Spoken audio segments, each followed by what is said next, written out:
माँ जा बाबूजी से कह दे पूरे मोहल्ले में मिठाई बांटने की तैयारी कर ले।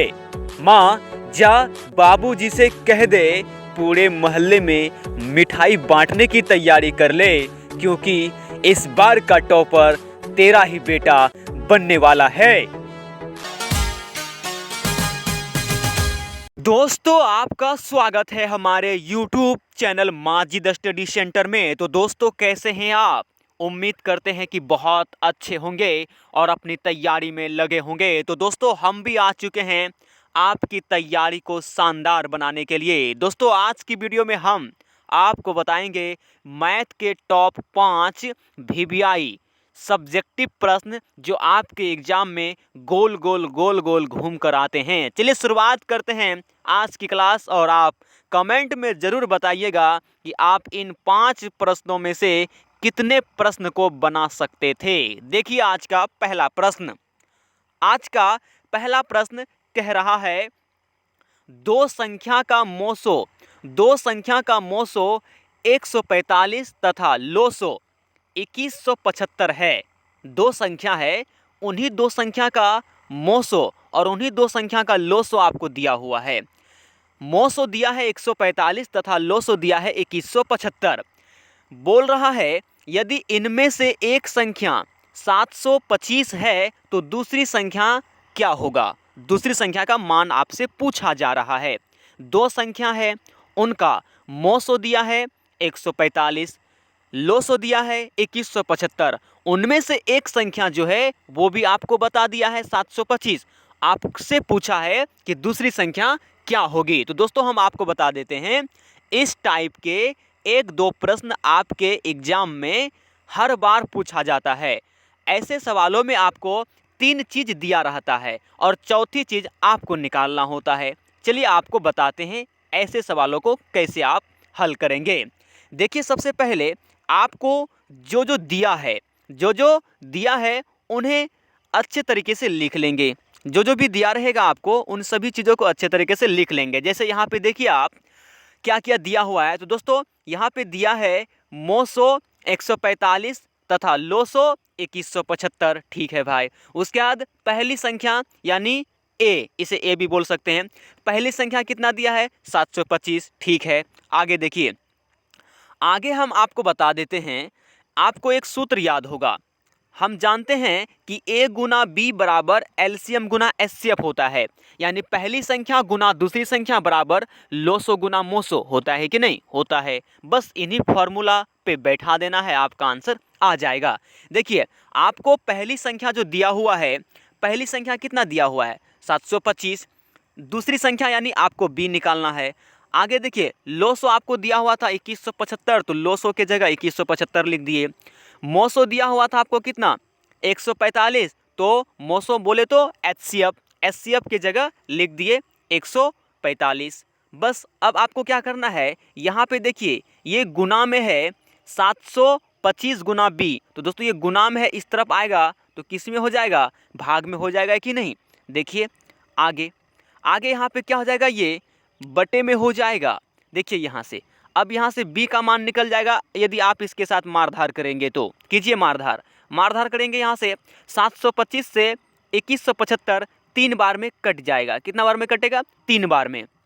बस 3 का गुना 145 में कर दीजिए, आपका आंसर 435 आ जाएगा। तो दोस्तों, इस तरीके से आपको ऐसे सवालों को बनाना है। दोस्तों, बहुत ही इजी क्वेश्चन था। चलिए आगे बढ़ते हैं, अब देखते हैं नेक्स्ट प्रश्न को। दोस्तों, नेक्स्ट प्रश्न आपके सामने आ चुका है। आप इन्हें देखिए, क्या आपसे ये बन जाता? यदि बन जाता तो कमेंट में बताइएगा कि हाँ बन जाता। आगे देखिए, प्रश्न बोल रहा है किसी घन का एक विकर्ण 9√3 सेंटीमीटर है। किसी घन का एक विकर्ण 9√3 सेंटीमीटर है, तो घन का कुल पृष्ठ क्षेत्रफल की गणना करें। आपको घन का विकर्ण दिया है और आपसे पूछा इसका कुल पृष्ठ क्षेत्रफल क्या होगा। तो आप ध्यान दीजिएगा कैसे बनाएंगे। सबसे पहले आपको आपको जो जो दिया है उन सभी चीज़ों को यहाँ पे लिख लीजिए। जैसे कि आपको दिख रहा है कि हम लिख के रखे हैं। दोस्तों एक बात बता देते हैं, यहाँ पे हम प्रश्न को पहले से अच्छे तरीके से, बेहतरीन तरीके से बना दिए हैं ताकि हमें कम समय में आपको समझा सके और कोई दिक्कत ना हो। ठीक है, देखिए अब आगे देखिए, आपको यहाँ पे क्या दिया है, घन का विकर्ण बराबर दिया है 9√3। ठीक है, घन का विकर्ण दिया है 9√3। आपको पता है घन का विकर्ण का फॉर्मूला क्या होता है? हाँ, क्या होता है?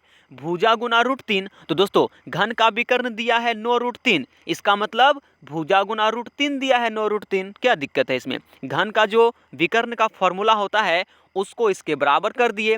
यहाँ से √3 कट गया तो ए का मान निकल गया 9, यानी घन की जो भुजा है वो हमें पता चल गया कि 9 सेंटीमीटर है।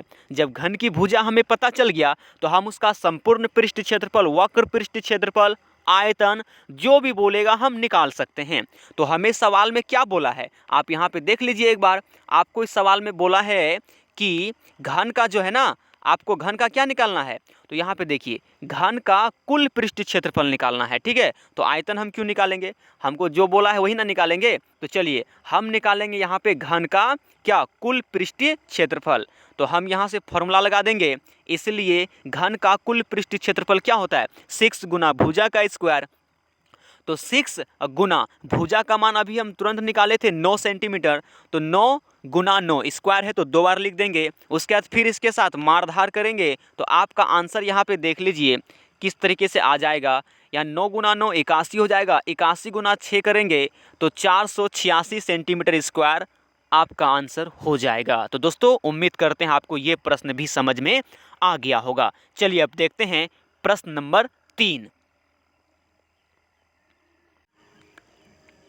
दोस्तों प्रश्न आपको 3 दिख रहा है। यहाँ से प्रश्न नंबर 3 क्या कह रहा है?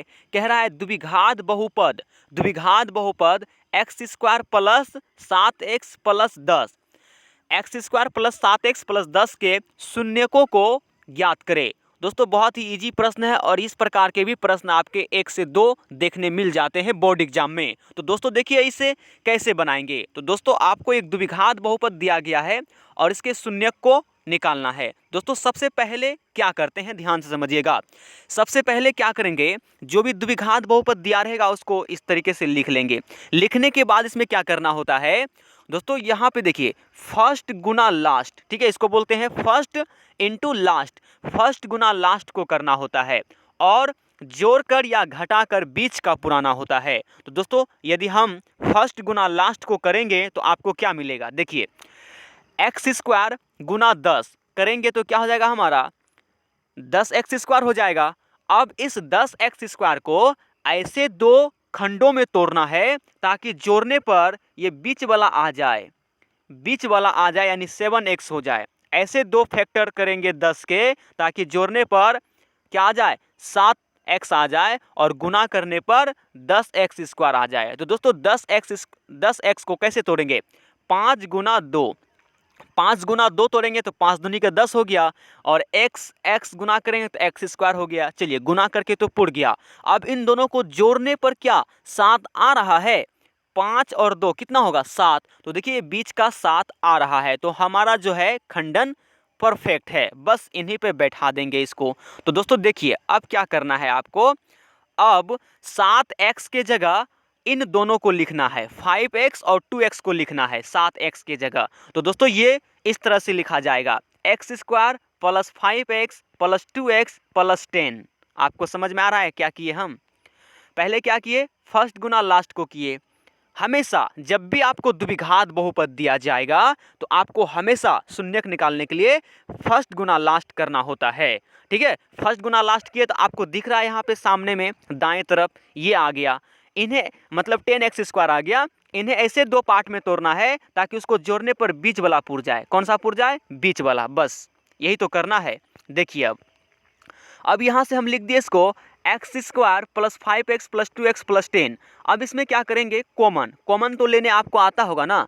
कॉमन कैसे लेंगे, तो दोस्तों जोड़ा लगा लीजिए। अब ये दोनों दोस्त हो गया और ये दोनों दोस्त हो गया, यानी x² प्लस 5x, उसके बाद 2x प्लस 10, 2 करके पेयर मिल गया। लेकिन यहाँ पे देखिए तो 3 ही था, 1 2 3, 3 ही पद था। 3 पद था, इस 3 पद को 4 पद में कैसे बनाते हैं हम आपको बता दिए। फर्स्ट गुना लास्ट करके इस तरीके से करते हैं, करने के बाद ये 4 पद में टूट जाता है। अब 4 पद में टूट गया तो दोस्तों 2-2 पद में कुछ ना कुछ कॉमन होता है। तो यहाँ पे देखिए x² प्लस 5x में कॉमन क्या है, तो दोस्तों x कॉमन है। x कॉमन ले लेंगे तो दोस्तों यहाँ पे तो 2x है ना, तो एक x कॉमन ले लिए तो एक x बचा होगा, तो ब्रैकेट में लिखेंगे x, और यहाँ पे 5x था तो x ले लिए तो यहाँ पे क्या बचा 5, तो x + 5 हो गया। ठीक है, अब प्लस फिर इन दोनों में देखिए कॉमन क्या है, 2x + 10 में कॉमन क्या है, तो दोस्तों यहाँ पे 2 कॉमन है, यहाँ से 2 ले लेंगे तो यहाँ पे तो 2x था, 2 ले लिए तो क्या बचा x बचेगा। उसके बाद यहाँ पे 10 है दोस्तों, 10 को लिख सकते हैं 5 × 2। ठीक है, तो यहाँ से हम 2 को ले लिए हैं कॉमन, तो यहाँ पे क्या बचा 5, तो दोस्तों यहाँ पे लिख देंगे 5। इस तरीके से कॉमन हो गया। अब यहाँ से देखिए 2 को सेम है, 2 को क्या है आपका 2 सेम है, x + 5 ये सेम है, तो इनमें से कोई एक ले लेंगे x + 5, बाकी एक कॉमन वाला से बन जाता है x + 2 यहाँ से ले लिए। अब इसका शून्यक निकाल लेंगे, तो शून्यक निकालने के लिए बराबर 0 लेंगे। ठीक है, बराबर 0 लेंगे क्योंकि ये एक घातीय बहुपद है, एक घातीय बहुपद का शून्यक निकालने के लिए बराबर 0 लेते हैं। तो दोस्तों यहाँ से 5 को इस तरफ भेज देंगे तो माइनस में हो जाएगा, और 2 को इस तरफ भेज देंगे तो माइनस में 2 हो जाएगा। तो इस प्रकार से इस द्विघात बहुपद के 2 शून्यक हमें प्राप्त हो गया। इस द्विघात बहुपद के 2 शून्यक हमें क्या क्या मिला, तो आप यहाँ से देखिए द्विघात बहुपद x² + 7x + 10 के 2 शून्यक -5 और -2 आपका आंसर हो गया। अब ये शून्यक का मतलब ये हुआ कि जो आपका ये द्विघात बहुपद है ना, जहाँ जहाँ x है वहाँ वहाँ यदि -5 को रखेंगे, जहाँ जहाँ x है वहाँ वहाँ -5 को रखेंगे ना, तो ये पूरा 0 हो जाएगा, शून्य हो जाएगा। एक तो कंडीशन ये है। बाकी अगर आप -2 को भी रखेंगे, जहाँ जहाँ x है वहाँ वहाँ -2 को रखेंगे तो भी शून्य हो जाएगा। -5 -2 इन दोनों को छोड़कर किसी भी संख्या को x के जगह रखेंगे तो ये द्विघात बहुपद शून्य में नहीं बदलेगा। यही दोनों है जो शून्य में बदल देगा। यही दोनों में से किसी को x के जगह रख दीजिए, ये शून्य हो जाएगा। तो दोस्तों चलिए अब देखते हैं प्रश्न 4 को। ठीक है, चलिए आगे बढ़ते हैं। प्रश्न नंबर 4, यहाँ देखिए प्रश्न नंबर 4 क्या है, कैसा क्वेश्चन है, बहुत ही इजी क्वेश्चन है। इसको देखिए, प्रश्न है अभाज्य गुणनखंड विधि द्वारा 96 तथा 404, अभाज्य गुणनखंड विधि द्वारा 96 तथा 404 का मोसो एवं लोसो निकाले। बिल्कुल इजी है। अभाज्य गुणनखंड विधि द्वारा लोसो और मोसो निकालना है। अभाज्य गुणनखंड पहले करेंगे दोनों संख्याओं का, तो दोस्तों देखिए पहले 96 का अभाज्य गुणनखंड करते हैं। इसमें 2 से भाग देंगे 48 आएगा, फिर 2 से देंगे 24, फिर 2 से देंगे 12। ये तो आपको आता ही होगा ना, ये तो बच्चा सब ऐसे करता है एलसीएम विधि। ठीक है, इसलिए हम थोड़ा तेजी में बता देते हैं। फिर 2 से करेंगे, फिर 3 से करेंगे, इस तरीके से 96 को तोड़ सकते हैं। 404 को तोड़ेंगे, 2 से तोड़ेंगे। ठीक है, 404 में 2 से भाग देंगे 202 आएगा, फिर 202 में 2 से भाग देंगे तो 101 आएगा। अब इसमें किसी से भाग नहीं लगेगा। तो इस तरीके से इसका अभाज्य गुणनखंड कर लिए। अब इसको लिखेंगे कैसे, देखिए यहाँ नीचे में, आप यहाँ पे थोड़ा ध्यान दीजिएगा। ठीक है, अभी यहाँ पे हम आ चुके हैं। देखिए अब यहाँ पे थोड़ा देखिए, 96 को लिख सकते हैं 2 × 2 × 2 × 2 × 3। ठीक है, 5 बार 2, 1 बार 3 आया है। उसके बाद 404 को लिख सकते हैं 2 × 2 और गुना 101। ठीक है, अब हमको मेन काम करना है। अभाज्य गुणनखंड कर लिए, अब इसका क्या निकालना है, पहले मोसो निकाल लेते हैं। दोस्तों मोसो निकालते समय ध्यान देना है कि दोनों संख्या के अभाज्य गुणनखंड में, दोनों संख्या के अभाज्य गुणनखंड में सेम क्या मिलता है, सेम एकदम दोनों में दिखना चाहिए, हूबहू, नाक नक्शा चेहरा सब दोनों में होना चाहिए। ठीक है, वही हो जाता है मोसो। देखिए दोनों में क्या, ये वाला 2 मिला, ये वाला 2 मिला। ठीक है, ले लिए एगो 2। फिर देखो ये वाला 2 मिला, ये वाला 2 मिला, ले लिए यहाँ पे। बाकी और कुछ दोनों में मिल रहा है क्या, सेम। यहाँ पे 101 है, क्या ऊपर में 101 है, नहीं। ऊपर में 3 है, नीचे में 3 है, नहीं। तो नहीं मिल रहा है, सेम नहीं मिल रहा है। जो सेम मिलेगा दोनों में, 3 संख्या रहेगा तो तीनों में, 4 संख्या रहेगा तो चारों में, सेम जो मिलेगा वही मोसो हो जाता है। तो यहाँ पे मोसो हो गया आपका 4। मोसो क्या हो गया, 4। अब देखिए लोसो कैसे निकलेगा। लोसो निकालना भी बहुत आसान है। देखिए लोसो में क्या करते हैं कि लोसो में दोनों में देखना है। जो भी संख्या को देखेंगे, जैसे 2 को देखेंगे तो दोनों में देखेंगे कि 2 सबसे अधिक किस में आया है, इसमें अधिक देखते हैं। 3 को देखेंगे तो देखेंगे दोनों में 3 किस में अधिक है, जो भी संख्या देखेंगे तो देखेंगे दोनों संख्या में या तीनों संख्या में या चारों संख्या में अधिक कौन है, किसमें, उसी का ले लेंगे, कम वाला को छोड़ देंगे। देखिए यहाँ पे समझिए, यहाँ पे देखते हैं तो 96 के अभाज्य गुणनखंड में 2 5 बार है। 2 कितना बार है? 5 बार। 404 के अभाज्य गुणनखंड में देखते हैं तो 2 2 बार है। 2 कितना बार है? 2 बार। तो दोस्तों यहाँ पे 2 है 2 बार, यहाँ पे है 2 है 5 बार। तो हम जहाँ पे अधिक रहेगा उसी को लेते हैं। तो दोस्तों 5 जो 2 है उन पाँचों 2 को लिख देंगे। बाकी ये जो दोनों 2 है इसमें, ये दोनों को नहीं लेंगे क्योंकि यहाँ पे 2 2 बार है ऊपर में, यानी 96 के अभाज्य गुणनखंड में 2 5 बार है। जहाँ पे अधिक रहेगा उसी को लेंगे। तो अधिक वाला सब लिख लिए। अब 3 के पास जाएंगे तो दोस्तों 3 देखिए, ऊपर वाले के पास 3 एक बार है, नीचे वाले के पास एक बार भी नहीं है। तो दोस्तों किसके पास अधिक है? इसी के पास तो अधिक है, तो यही 3 लिख लेंगे। ठीक है। अब देखेंगे 101। तो दोस्तों 101 इसके पास एक बार है, इसके पास एक को बार नहीं है। तो दोस्तों उसके पास एक बार भी नहीं है, इसके पास एक बार है, इसका मतलब यही ना अधिक हुआ। तो इसको भी लिख लेंगे 101। आपको समझ में आया? जिसके पास अधिक रहेगा उसी को लेंगे। 2 को देखेंगे, 2 सबसे अधिक किसके पास है, उसी का ले लेंगे। 3 को देखेंगे, आपको समझ में आ गया होगा। बस अब इसको गुना कर दीजिए। गुना करेंगे तो आपको आंसर मिल जाएगा 96 गुना मतलब 9696। आपका आंसर क्या आ जाएगा? एलसीएम इसका। तो इन दोनों संख्या का यानी 96 404 का मोसो हो गया 4 और लोसो हो गया 96 96। चलिए अब देखते हैं आज का लास्ट प्रश्न, पांचवा प्रश्न। पांचवा प्रश्न क्या कह रहा है देखिए। पांचवा प्रश्न कहता है यदि tan a बराबर 3/4 तो sin a और cos a का मान निकाले। tan a बराबर 3/4 तो sin a और cos a का मान निकालना है। तो दोस्तों आपको यहाँ पे पता होना चाहिए फॉर्मूला। आपको यहाँ पे दिया है tan a बराबर 3/4। तो दोस्तों tan a यानी tan थीटा का मान क्या होता है? आपको बताए थे ना ट्रिक हम पिछले वीडियो में।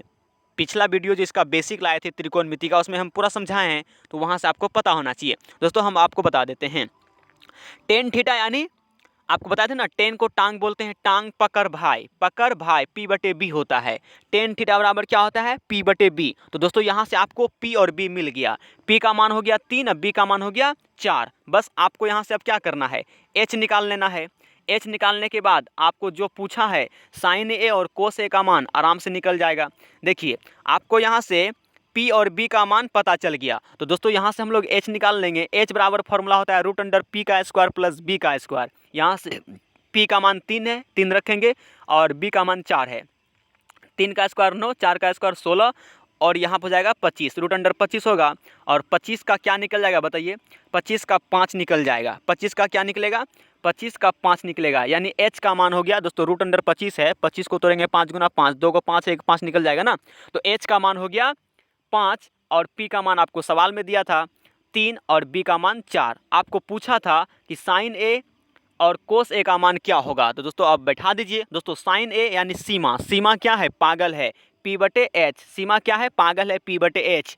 तो दोस्तों यहाँ से P का मान हो गया 3 और H का मान हो गया 5, 3/5 हो गया। उसके बाद पूछा था आपको कोस ए का मान क्या होगा। तो दोस्तों कोस ए बराबर फॉर्मूला क्या होता है? हम बताए थे ना, कोस यानी गोश्त, गोश्त क्या है? बना है, B/H, B/H गोश्त बना है। तो दोस्तों B का मान है 4, H का मान अभी निकाले 5, तो 4/5 हो गया। इस तरीके से आपका इसका भी आंसर आ गया। तो दोस्तों उम्मीद करते हैं आपको ये पांचों प्रश्न समझ में आ गया होगा। मिलते हैं नेक्स्ट वीडियो में, तब तक के लिए बाय बाय।